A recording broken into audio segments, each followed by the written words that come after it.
Hey Xy's, what's going on? Trying to rack my brain about a really good topic that we could discuss today. And I want to talk about dating. We kind of brushed over it during the dose episode, but I have not jumped into kind of like how my dating experience has been post-divorce or post-breakup. I mean, I feel like everyone's dating experience in some regards is very similar. As women, we share a lot of similarities, as I'm sure men do as well when it comes to dating after a long-term relationship or a long-term marriage. Biggest thing for me was making sure that I felt ready to put myself out there, ready to be vulnerable, ready to kind of be open to the idea of having to like start over again. It was very daunting. I'm sure a lot of women feel it's very daunting in the very beginning stage because you're domesticated. And let's be real, you get used to how your husband likes things, or let's say you're in a relationship with a boyfriend, you get used to how your boyfriend likes things.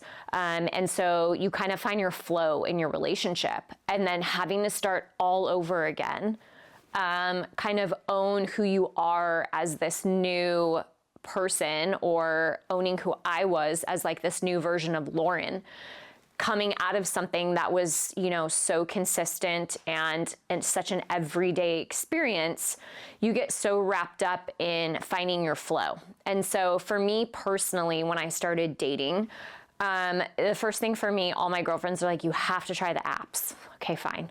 So I tried the apps. Did not go on Tinder. I feel like Tinder is specifically just for hooking up, which that's not what I was looking for.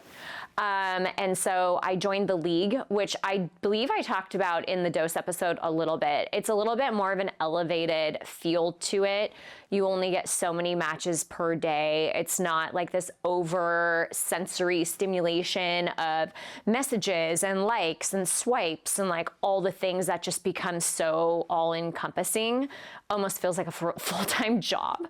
But the League I really enjoyed. Granted, it was a little bit more pricey per month, but I really enjoyed my experience on that. One experience I had on that was I found myself in a situation with somebody that felt comfortable and was showing me all the red flags from the very beginning that I had seen in past relationships, and I was not paying attention to them. And I believe that was kind of the universe showing me that, like, hey, Lauren, you're not completely healed yet from your divorce, and you're not completely healed yet from, you know, the version of yourself that we need to work on in order for you to send out the proper energy to pull in your person, so to speak. The person that I had matched with was a, should I say, he was a Navy SEAL. He was originally from a different country. So I kind of was not looking at the love bombing in the beginning. I was paying attention to the excitement of his lifestyle. And I think I was getting wrapped up in the idea of the chemistry and the attraction. Very good looking gent, I guess you could say. And we seemed to have very similar lifestyles. He had never been married. He had never had kids. Obviously, I am very open about being a single parent. My daughter is my world, and anyone that dates me has to realize that she will come first to an extent. She's my priority. And that was something he seemed to accept and be fine with.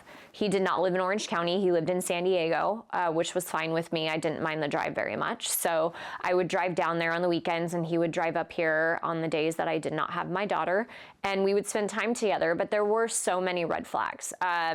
You know, he would become a little avoidant when I would ask him serious questions, which I think is a really big red flag. If someone's not willing to go deep with you, I'm sorry, but right out of the gate, like, hey, at this age, we're looking for connection. We're not looking for games. I do believe there are some women that come out of marriages and come out of breakups as well as men. And I think there are some that maybe look for like that initial, you know, one night thing, which is not my style, but to each his own. Or they're just kind of going through like their whore phase, let's be real, where they're looking to just hook up and kind of forget about their past and forget about what they just went through. It's a way of them to, I don't know, just like disconnect, I would say. It's almost like an emotional disconnect from your past, is losing yourself in the present, and just living for the here and the now.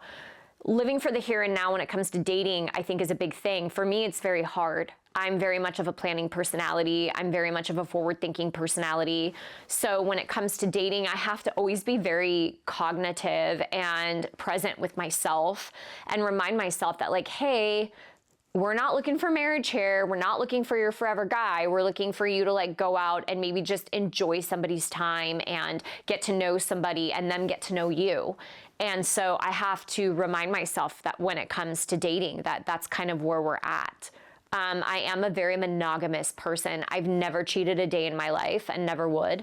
I think I've said plenty of times, I come from parents that have been happily married. And when I say happily, I mean they still like each other and they're still really good friends and they still hold hands and they go on date nights. And, you know, it's been really special for me to see that because I have such great role models. But I think the biggest thing for me is I was raised in such a loyal, monogamous type environment that's just innately who I am as a person.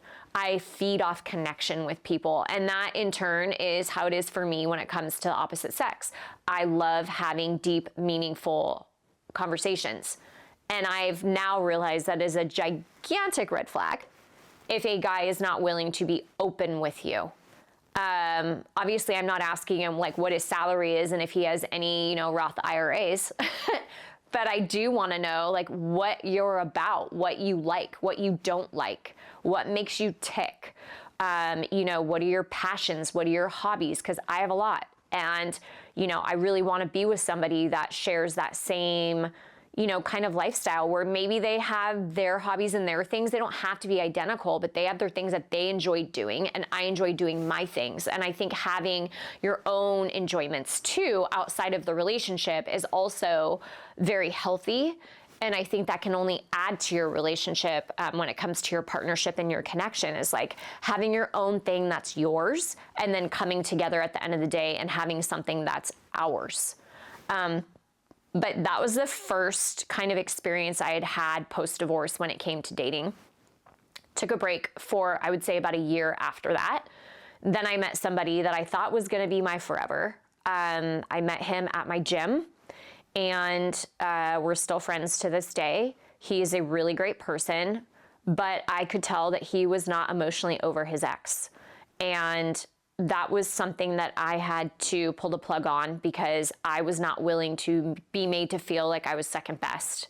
I know what I want now. I know what I deserve. I know what I will not settle for. And I think the biggest thing as women that we need to realize is you don't have to be with somebody to feel completed. I think you feel so comfortable in being in something when you're married, or being in a partnership, or having that companionship when you're in a long-term relationship. And then when you come out of it, you can't allow that loneliness to set in. You can't allow that solitary feeling to set in, because then that forces you to be desperate. I think it forces you to overlook red flags that are very, very present. And I think you have to be very mindful when you're coming out of a relationship and you're starting to dip your toe back into the dating world. Plus, let's be real. In my opinion, from what I have personally seen, most guys can come out of a serious relationship and go through their hookup stage, and it doesn't affect them. For women, I do believe as a woman, at least speaking from who I am as a woman, I love connection with somebody. I can't just go hook up with somebody and then not feel like shit about it the next morning. And then at the end of the day too, it's like, okay, but I'm also a parent, If I was in my 20s or I was in my 30s and I didn't have a daughter, maybe I wouldn't look into it so deeply as I do. But I am very much a big believer that when women come out of a relationship, they do need time. They need time to heal. They need time to be okay with being alone and not feel like they have to force themselves into a new connection with somebody.